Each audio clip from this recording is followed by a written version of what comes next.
Сафар Али Шукуров готовится переехать в США. Он один из 3000 таджикистанцев, которые выиграли лотерею в этом году. Неделю назад пришел ответ, что я прошел. Тот человек, который помогал подавать на грин-карту, написал мне в WhatsApp, что я прошел. Я подавал в первый раз.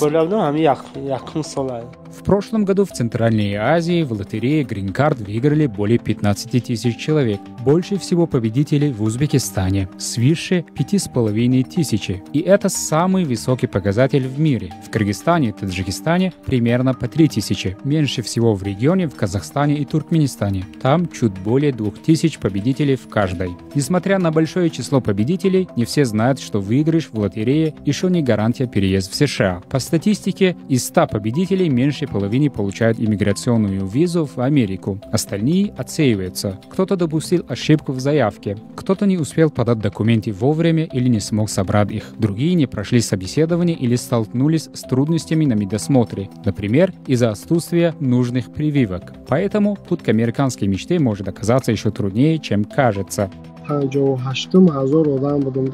Я был где-то на 58-тысячной позиции в списке. Приняли 32 или 33 тысячи человек, и все. 26-летний Хикматулло Бубуалиев из Таджикистана 2 года назад увидел свое имя в числе победителей лотереи Green Card и надеялся легально переехать в Америку. Он говорит, что устал быть мигрантом в России, но, несмотря на выигрыш, Хикматулло заветную визу так и не получил.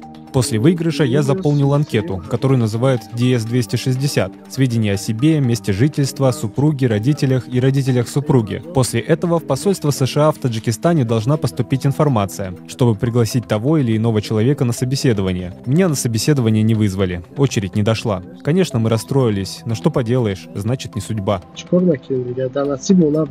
Ойбеку из Узбекистана тоже не повезло. В отличие от Хикматулло, его все же пригласили в посольство США в Ташкенте. Это было еще в прошлом году. Но иммиграционную визу он таки не получил. Она у меня спрашивает, где я учился, в каких местах побывал. Я побывал только в Египте, отдохнуть чтобы. И в Китае по учебе. Они такие, окей. Потом мне возвращают мой паспорт и сказать, что мы не можем дать вам мы вам оставляем на administrative processing. Тогда я узнал, что это такое.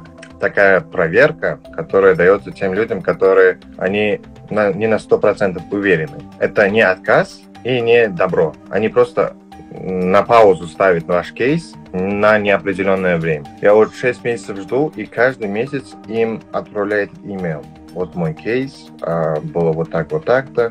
И каждый месяц мне приходит сообщение, что извините, вот вы на administrative processing, вам придется подождать. Сафар Али из Душанбе понимает, что впереди долгий процесс сбора и подачи документов на иммиграционную визу. В его семье он не первый, кто выиграл грин-карту и уехал в США. Он говорит, что постарается избежать ошибок, которые могут сорвать переезд.